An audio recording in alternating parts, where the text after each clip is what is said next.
Página de abertura. Do livro Pão Nosso, psicografado por Francisco Cândido Xavier, pelo Espírito Emmanuel. Número da mensagem: 117. Título: Em Família. Aprendam primeiro a exercer piedade para com a sua própria família e a recompensar seus pais, porque isto é bom e agradável diante de Deus. Paulo, primeira epístola a Timóteo 5:4. A luta em família é problema fundamental da redenção do homem na terra. Como seremos benfeitores de 100 ou 1000 pessoas se ainda não aprendemos a servir 5 ou 10 criaturas? Esta é a indagação lógica que se estende a todos os discípulos sinceros do cristianismo. Bom pregador e mau servidor são dois títulos que se não coadunam. O apóstolo aconselha o exercício da piedade no centro das atividades domésticas. Entretanto, não alude à piedade que chora sem coragem ante os enigmas aflitivos, mas àquela que conhece as zonas nevrálgicas da casa e se esforça por eliminá-las, aguardando a decisão divina a seu tempo. Conhecemos numerosos irmãos que se sentem sozinhos espiritualmente, entre os que se lhes agregaram ao círculo pessoal através dos laços consanguíneos, entregando-se por isso a lamentável desânimo. É imprescindível, contudo, examinar a transitoriedade das ligações corpóreas, ponderando que não existem uniões casuais no lar terreno. Preponderam aí, por enquanto, as provas salvadoras ou regenerativas. Ninguém despreze, portanto, esse campo sagrado de serviço, por mais se sinta acabrunhado na incompreensão. Constituiria falta grave esquecer-lhe as infinitas possibilidades de trabalho iluminativo. É impossível auxiliar o mundo quando ainda não conseguimos ser úteis, nem mesmo a uma casa pequena, aquela em que a vontade do Pai nos situou a título precário. Antes da grande projeção pessoal na obra coletiva, aprenda o discípulo a cooperar em favor dos familiares. No dia de hoje, convicto de que semelhante esforço representa realização essencial. Emmanuel. E agora, a palestra. Olá, companheiros e companheiras do Grupo Espírita Francisco de Assis e amigos que nos assistem pelas redes sociais. Dando prosseguimento aos nossos estudos doutrinários, feitos através de vídeo, hoje, 24 de fevereiro de 2021, continuaremos com o estudo de O Livro dos Médiuns, no capítulo 5 da segunda parte, que trata das manifestações físicas espontâneas. Aí, tratando disso aí, nesse capítulo ele trata de ruídos, barulhos e perturbações, lançamentos de objetos e fenômenos de transporte, que é o item que nós vamos dar seguimento hoje no estudo. Nós vamos dar continuidade, como falei, do fenômeno de transporte, abordando hoje, dando continuidade no estudo que já começou na semana passada, no item 99 do capítulo 5 da segunda parte, não? Que consiste basicamente nas respostas de um espírito que produz o fenômeno, não? Na resposta a 20 perguntas que Kardec formulou, não? Para esse espírito que tinha o hábito de produzir o fenômeno de transporte, que estava lá, né, sendo entrevistado pelo Kardec. Não é isso?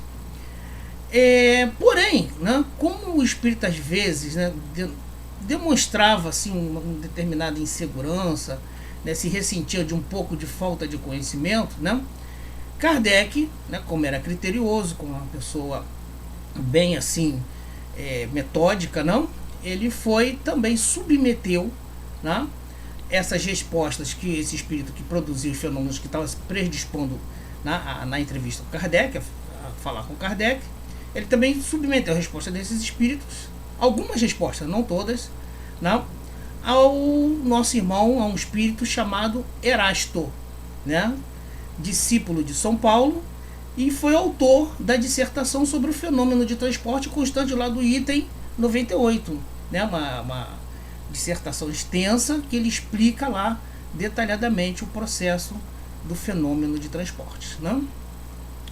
São 20 perguntas, como eu falei, né? 20 respostas às 20 perguntas que Kardec fez ao espírito lá que ele estava entrevistando, que fazia esse fenômeno de transporte. Mas como é tão extenso, o tema muito comprido, hoje cabe-nos, por uma questão de, né, o vídeo não ficar muito extenso, né, nós vamos responder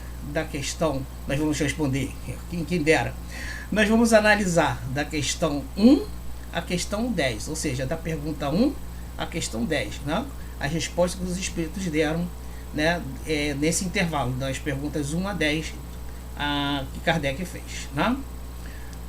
Desculpe, mas primeiro, antes da gente entrar assim no assunto, né, nas perguntas propriamente ditas, vamos relembrar o que é o fenômeno de transporte, não? Então, no item 26, né, Kardec diz que consiste no transporte espontâneo de objetos que não existem no lugar da reunião. Ou seja, é um transporte espontâneo, né, de um objeto que está no lugar, é tirado desse lugar, é transportado desse lugar, transladado desse lugar para o lugar aonde a gente está aqui na reunião, sendo que esse objeto não existia aqui antes. Tem para entender? É importante a gente frisar isso, né? Porque Kardec ressalta, né, até o companheiro que fez o estudo na semana anterior ressalta que Kardec sempre se preocupou muito com relação a fraudes, com essa relação a truques, no que diz respeito, no que envolve, né, a realização desse fenômeno. Então vamos deixar bem claro, desculpa, vamos deixar bem claro, né? É o que? Como diz aqui no item 96, né? Consiste no transporte espontâneo de objetos que não existe num lugar da reunião, ou seja, ele não existia aqui, foi trazido de um outro lugar e veio para o lugar onde estava lá a entrevista, Kardec entrevistando um espírito, né, no lugar daquela reunião, né, foi trazido aquele objeto, tá certo? Né? Ou seja, né, é uma manifestação física espontânea, né, por isso que está nesse capítulo 5, não? Que consiste no traslado de objetos, né, pelos espíritos para um lugar onde ele não estava antes, né, resumindo a história. E geralmente, né, são trazidos objetos como flores, né, algumas vezes frutos, né, confeitos, né, joias, né, tá? Os objetos que eles trazem geralmente são esses, não? Até porque eu não sei porquê, mas deve ser porque dá menos trabalho, né? Dá menos trabalho, deve ser necessitar menos fluido para fazer esse experimento, para fazer esse tipo de fenômeno que Kardec estava ali estudando, não? Mas vamos lá, tá? Continuando, não? O translado, né? O translado ele ocorre através dessa manipulação de fluidos que nós vamos começar a entender, a explorar melhor através das respostas às perguntas de Kardec que o espírito fez. Não? Essas respostas foram supervisionadas algumas pelo irmão Erasto, pelo espírito Erasto. Tá Vamos ver aqui, então vamos começar, né? A primeira questão, deixa eu ler aqui, primeira questão. A primeira questão diz o seguinte: quereis dizer-vos por que os transportes que produzes só se realizam durante o sono magnético? Primeira questão, sono magnético, né? Eu também fiz assim com você. Sono magnético. O que é o sono magnético, né? O sono magnético, nada mais nada menos, é que ele está se falando do sonâmbulo, né? Do sonambulismo, né? Do médio sonambúlico. Não? O que é o sonâmbulo? Não? É o sonâmbulo puro, né? O que é o sonâmbulo? É um desprendimento natural, né? Uma espécie de isolamento do espírito e seu perispírito em relação ao corpo. Então, o sonâmbulo nada mais nada menos que uma, digamos assim, um desprendimento maior, uma emancipação maior, mais, digamos, mais larga, mais extensa. O espírito fica com mais liberdade do corpo do que no sono, do que a emancipação comum no sono que a gente tem todo dia. Não? É como se fosse assim, né, um desprendimento, uma emancipação bem mais extensa, bem mais larga, né, que permite o espírito, né, que ocupa aquele corpo, ter uma visão melhor do mundo espiritual. Tá? Então, com isso facilita determinadas visões e até manipulação, né, de determinados fluidos, que a gente vai ver aqui no correr do estudo aqui dessas 10 questões que nós vamos analisar hoje. Tá? Então, primeira coisa, vou repetir aqui, né, a pergunta para a gente tomar o rumo da coisa. Quereis dizermos por que os transportes que produzes só se realizam durante o sono magnético, ou seja, o sonâmbulo, né, a questão do sonambulismo, que a gente já viu o que é, agora você está sabendo o que é sono magnético. A resposta do espírito que Kardec está entrevistando. Ele responde o seguinte: por causa da natureza do médium, ou seja, por causa da condição do médium, né? Aí ele continua: os fatos que produzo quando ele dorme poderia igualmente produzir no estado de vigília de outro médium. Ou seja, o médium que ele estava utilizando lá no experimento Kardec, lá no momento, ele tinha mais facilidade de manipular os fluidos, de colaborar com a emissão de fluidos, colaborar no desenvolvimento do processo, não? No estado de sonambulismo, ou seja, com ele mais liberto, né, dos limites do corpo, e com isso ele consegue liberar, emitir uma melhor quantidade, uma melhor qualidade, né, dos fluidos necessários, que serão manipulados pelo espírito que é responsável por produzir o fenômeno, né, e ajudando, né, facilitando dessa forma a produção do próprio fenômeno, tá certo? Não? Já que ele disse que se fosse um outro médium que tivesse, né, uma condição, uma natureza melhor para a emissão desses mesmos fluidos, não, ele poderia fazer em estado de vigília. É uma questão da natureza do médium, da condição do médium, não? Cada um, a gente vai ver aqui no decorrer do livro dos médios, né?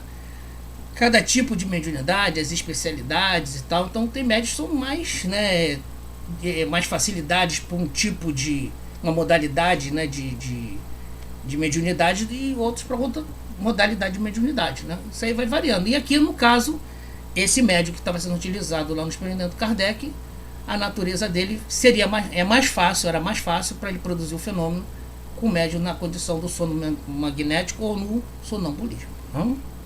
Ok? Então vamos para número 2. Por que demorais tanto a trazer os objetos? E por que excitas a cobiça do médium, excitando-lhe o desejo de obter o objeto prometido? Aí a resposta qual é? Né? A resposta qual é que eles vão fazer, que ele vai dar aqui o médium que está sendo, o espírito está sendo entrevistado. Essa pergunta 2 vai ter lá, sim, a supervisão do Erasto. Vamos ver. Ó. O que o espírito respondeu? Necessito de tempo para preparar os fluidos que sofrem transformação. Então ele está falando, que demora, né? Porque estava demorando, porque demora tanto, que ele tem que preparar, tem que falar todo o processo lá. E quanto à excitação, né, tem um fim de diversão do sonâmbulo e da plateia. Então ele diz que a diversão, né, o que ele faz lá, que gera divertimento, que gera descontração na plateia, nas pessoas que estão assistindo, né, deve ser aquelas coisas, será que vai vir, será que não vai vir, coisas desse tipo, né? Eu não estava lá, né, presente com o Kardec para ver, mas ele devia fazer alguma coisa que entretinha a plateia, né, que deixava a plateia curiosa, deixava a plateia atenta com o que ia acontecer, deixava a plateia na expectativa, interessada. Então diz que isso era mais para divertir, né? Aí Kardec achou isso meio esquisito, então ele foi e perguntou ao Erasto. Vamos lá, aí tem a nota do Erasto, né? Deixa eu ler a nota do Erasto aqui. O espírito que respondeu sabe apenas isso, ou seja, sabe apenas isso, que ele causava entretenimento, né, para a plateia e para o sonâmbulo. Não tem consciência, né, ou seja, o Erasto falando, o espírito está produzindo fenômeno, não tem consciência do motivo dessa excitação da cobiça, que provoca instintivamente e sem compreender o efeito. Ele pensa divertir, quando na verdade estimula, sem um saber, maior emissão de fluido. É uma decorrência das dificuldades que o fenômeno apresenta. Dificuldades maiores quando ele não é espontâneo, particularmente com certos médios. Então, ele fazia isso por diversão, né? Falou para entreter o sonâmbulo e a plateia, mas ele não sabia que esse tipo de entretenimento e esse tipo de cobiça, né? Cobiça que a gente pode ser assim, interesse, né? Esse desejo de ver a coisa acontecer, não, a atenção dispensada, a curiosidade, não, a espontaneidade de estar ali para ver, para estar ali ligado naquele fenômeno que está acontecendo, isso aí aumenta a emissão de fluido, não? E ele não se dava conta disso. Para ele só estava divertindo e entretendo, mas não. Ele estava na realidade ajudando a produzir, o pessoal a emitir mais fluido. Por quê? Nesses fenômenos, como a gente viu lá do método, lá no início, né, na primeira parte do livro dos médios, o espírito que produz o fenômeno físico, né, produz a manifestação física, ele pode usar os fluidos do médium e também das pessoas que estão na plateia, ele pode utilizar sem mesmo que as pessoas saibam. Às vezes a pessoa não está ciente, não está sabendo, mas ele está utilizando o fluido animalizado da plateia também. E esse tipo de coisa que ele gera do interesse, né, da espontaneidade, da curiosidade, ajuda na emissão de fluidos para se produzir o fenômeno de transporte. Ok? Não? É isso que Erasto veio esclarecer aqui, né? E só que ele faz isso pensando que só está divertindo, sem um saber ele está sim ajudando, né, a aumentar a emissão de fluidos. Vamos para a pergunta número 3, não é isso? A produção do fenômeno depende da natureza especial do médium? E seria possível obtê-lo com mais facilidade e presteza por outro médium? Ou seja, Kardec insiste, né? Lá na primeira ele falou da natureza do médium com relação àquele médium que ele estava utilizando no experimento, né, de estar em sono magnético ou sonâmbulo, né? Aí ele fala aqui, voltou aqui o Kardec, né? Kardec era danado, né?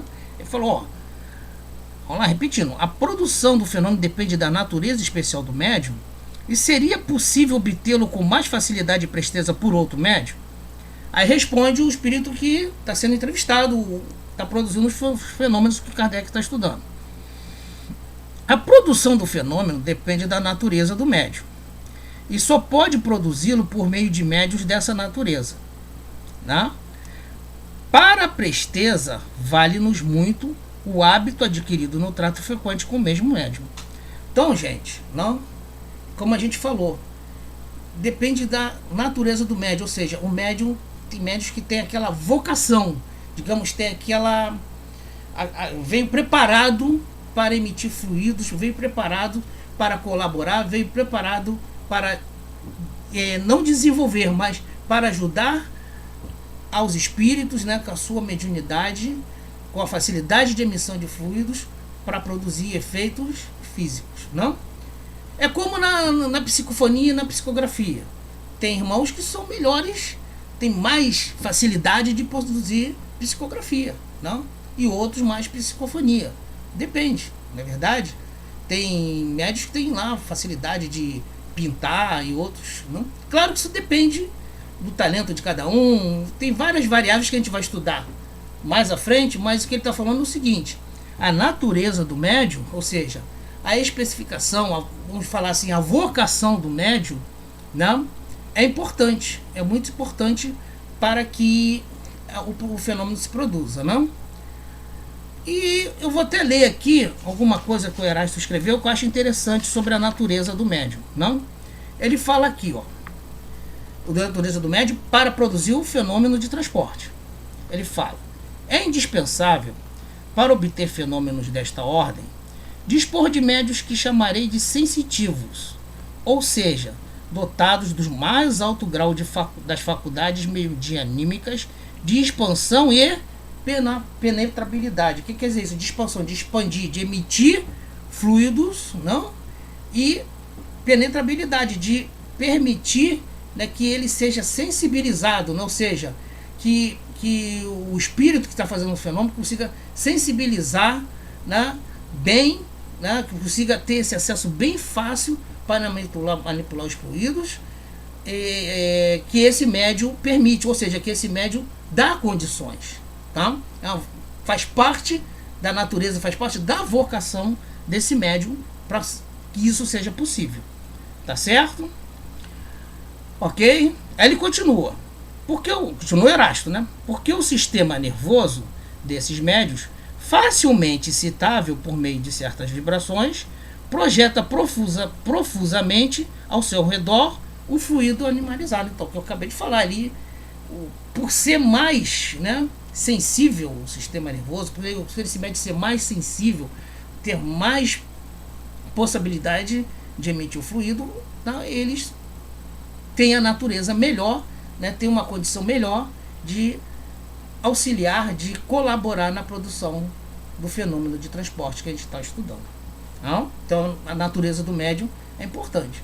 É a mesma coisa a gente pegar um médium que não tem o hábito de fazer psicofonia e colocar ele para fazer psicofonia. Ele vai ter muita resistência, ele vai ficar meio perdido, não? Por isso que ele fala, inclusive, que é um fenômeno que existe tanta interação, tanta relação, eles se jogarem bem juntos, que ele fala que, cadê o hábito, né? Quer ver? Cadê aqui no número 3, não? Ele fala que o hábito adquirido no trato frequente com o médium também é importante, não? Aquela quanto mais a gente tem um trato com um determinado espírito, né, mais fácil fica a ligação entre eles, não? É como, vamos pensar, Emmanuel e o Chico Xavier, né? Eles se interavam bem e tal, aquela coisa toda, né? Tinha aquela ligação, né? Vamos pensar assim, a título de guisa de exemplo. Assim como outros médios, né? Com o seu guia espiritual, com um espírito que ele traz comunicação frequente, fica mais fácil dele, eles já sabem como funciona essa interação, já sabem, né, a calibragem certa, aquela coisa toda, né? Então é importante, né, essa interação entre médium e o espírito, não? Como ele fala aqui. Certo? É complicado, mas porém não é tão difícil, não? De entender, né? Vamos lá.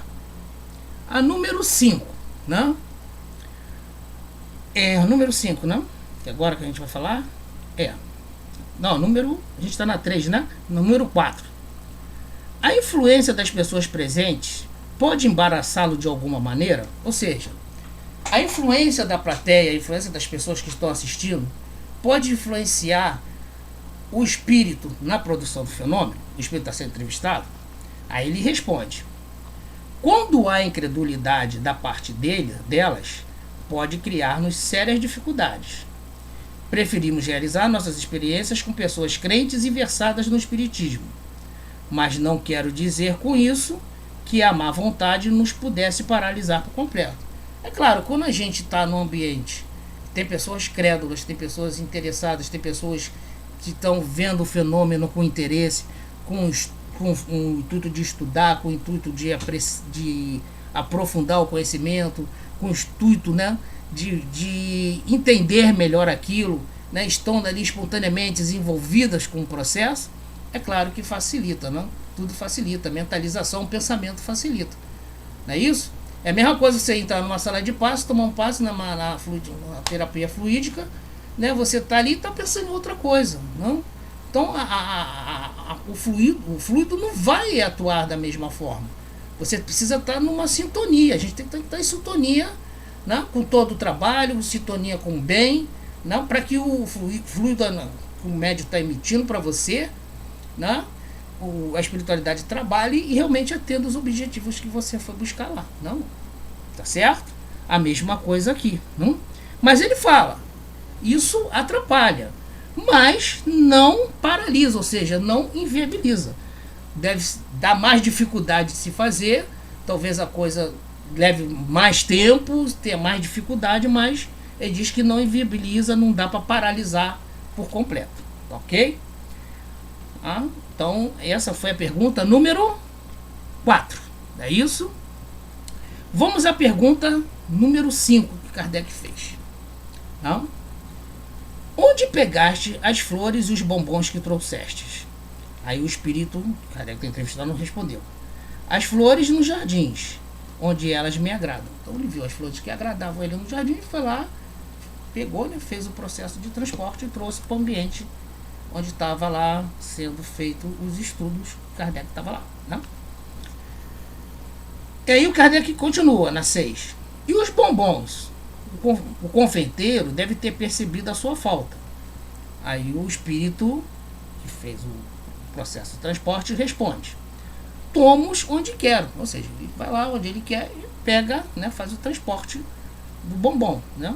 O confeiteiro não percebeu nada, porque pus outros no lugar.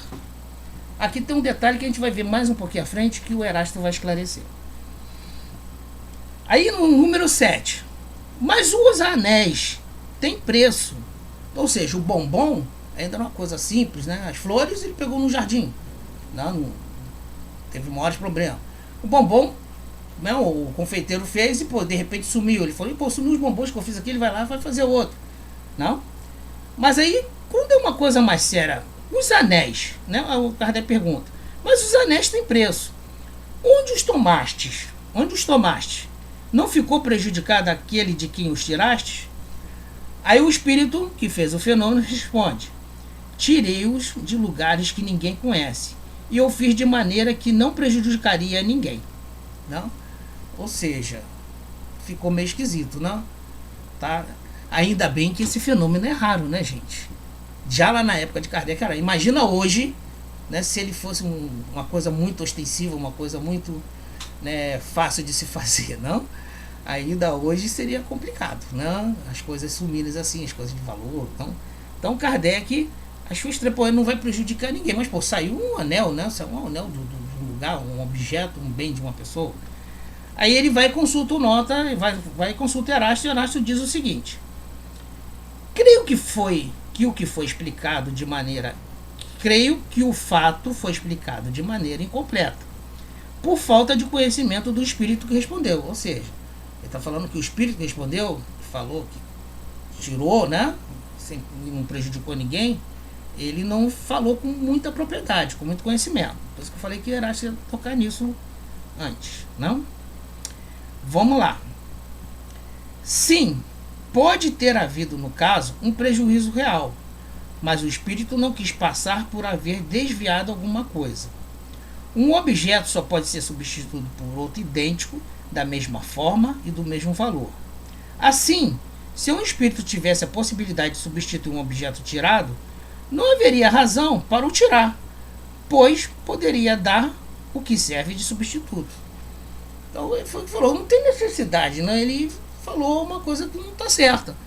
Por que causar um prejuízo a uma pessoa se ele pode substituir? Ele diz, eu posso substituir. Então, se ele pode substituir, ele pode trazer. Logo que ele substituir lá, trazer para cá. Né? Então, o Erasto fala assim dessa questão, que há que se ter um cuidado, há que se ter, né, toda uma questão mesmo de ética, né, nessa história toda. Por isso, não creio eu que é um fenômeno muito raro, é um fenômeno difícil da gente ver, não? É mistério, inclusive, que creio que a gente precise, nessas situações, estabelecer parâmetros, não, superiores, né, sem causar prejuízos, que não é bom nem para o médium e nem para o espírito, não? Na realidade, o que ele está falando aqui é uma atitude sensata. Ou seja, quando a gente causa prejuízos, quando a gente causa qualquer coisa ruim, mesmo que seja lá os bombons, não, que sumiram lá do confeiteiro, saíram, né? Não é bom. Então, tudo que causa prejuízo, causa algum dano, né, que não é propriamente ético, né, legal, né, respeitoso, não cabe, né, não é uma coisa apropriada e fere, né, a nossa atividade. Então é bom ter muito cuidado, né? Então é uma atitude insensata, né, que não é bem, né, não é bom para o médium e nem para o espírito, tá certo? Erásto vem colocar esse ponto aí nesse princípio da ética, não? Nessa questão. Vamos lá, gente, na questão número 8. É possível transportar flores de outro planeta? Aí o espírito que está sendo entrevistado fala: não, para mim isso não é possível, não? Aí Kardec pergunta ao Erasto: mas por que não é possível? Kardec, curioso como sempre, né? Carne de pescoço, foi lá e perguntou: Erasto, por que não é possível? Por que não é possível? Na realidade, ele perguntou ao Erasto o seguinte: eu já estou me antecipando. Ele perguntou ao Erasto assim: Erasto, ele falou que não é possível. Aí o Kardec falou assim: outros espíritos teriam esse poder? Ou seja, é só ele que não consegue, né? Ou tem outros espíritos que teriam condições de conseguir, não? Aí Erasto responde: não, isso não é possível em razão das diferenças de meio ambiente. É porque, gente, né, se a gente for pensar bem, os fluidos que são trabalhados, né, são peculiares a cada planeta, não? O nosso próprio perispírito, né, quando a gente muda de um mundo para o outro, né, se a gente for para um outro planeta, para um outro mundo, o perispírito vai ter que utilizar os fluidos, né, lá do planeta onde a gente vai reencarnar, né, sei lá, Marte, Júpiter, Saturno, né, a gente vai mudar, não? O capítulo 14, né, da Gênesis, lá no item 8, fala muito bem sobre isso. O item 8 do capítulo 14 da Gênesis, que fala sobre os fluidos, não? É muito interessante, falar sobre os fluidos é muito interessante. É um capítulo interessante da gente ler e você vai entender melhor. Por quê? Porque cada mundo tem seus fluidos, digamos assim, específicos, tem a sua natureza de fluidos, vamos dizer, pensar assim, não é a mesma coisa a gente trazer alguma coisa de Marte para cá, porque vamos dizer, o ecossistema fluídico é diferente, certo? Espero que dê para entender assim, o ecossistema, ou seja, o conjunto de fluidos é diferente, não? Vamos então à pergunta 9. Podereis transportar flores de outro hemisfério, dos trópicos, por exemplo? Aí o espírito assim falando assim para ele: desde que seja da Terra, eu posso, que é o mesmo ecossistema fluídico, né? Gostou desse neologismo? Ecossistema fluídico, é o mesmo ecossistema, vamos dizer, é o mesmo ecossistema fluídico, né? Não é um neologismo não, tá? Kardec cita isso aqui no livro. É o mesmo, como se diz assim, um ecossistema fluídico, não? Então é interessante, né? É interessante porque de outro planeta fica mais difícil da gente trazer, ou seja, fica impossível, né? Porque por causa dos fluidos tem que ser os fluidos têm que ser manipulados para fazer o fenômeno de transporte, assim como, né, as manifestações físicas de modo geral.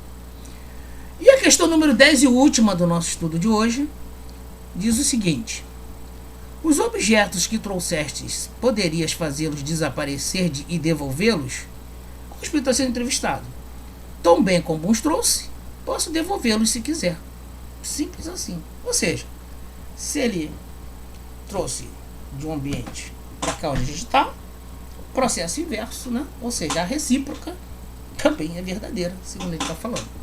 Não tem problema nenhum. ok? É um estudo complicado, né? Não vou negar, é complicado, é difícil, mas eu procurei simplificar ao máximo, né? Simplificar e facilitar ao máximo o entendimento, né? Para que a gente possa compreender, né? Como se processa os fenômenos, os fenômenos físicos, né? As manifestações físicas espontâneas, né? Que são um assunto importante, apesar de hoje não ser tão comum, mas fala sim, né, dos primórdios e do estudo dos primórdios, quando o espiritismo estava nascendo, estava sendo estudado, e fala também do estudo, né, das diversas formas da nossa interação com o mundo invisível, não? E daí a importância do livro dos médiuns, não? Tem gente que pergunta, por que eu vou estudar o livro dos médiuns? Eu não quero dar passe. Já me perguntaram isso. Não, mas não é para dar passe, é para conhecer a doutrina espírita. Faz parte do conhecimento da doutrina espírita o estudo dos médiuns. Não é para dar passe, nem para se tornar médium, nada disso. É para você conhecer e tirar muita coisa, entender como se processa, né? É como se fosse assim, a gente entender sem nenhuma dúvida, ou melhor dizendo, sem nenhuma questão, né, sobrenatural, a relação entre o mundo espiritual e o mundo material, a comunicação entre espíritos encarnados e desencarnados. Essa é a grande importância e faz parte, né, da doutrina espírita, da codificação. Então é importante a gente conhecer, não? Muito obrigado pela atenção. Espero que a gente tenha conseguido passar a mensagem, você entendido, né, esse estudo, que, repito, é complexo, mas procuramos deixar o mais simples possível para você. Muito obrigado. Que a paz do Senhor esteja conosco, que Jesus esteja presente em nossos corações e que nós, né, tenhamos hoje dado mais um passo no caminho da nossa evolução, né? Que esse estudo tenha servido para a gente dar mais um passinho, para a gente ter mais um esclarecimento para a nossa evolução, para o nosso aprimoramento. Muita paz, muito obrigado.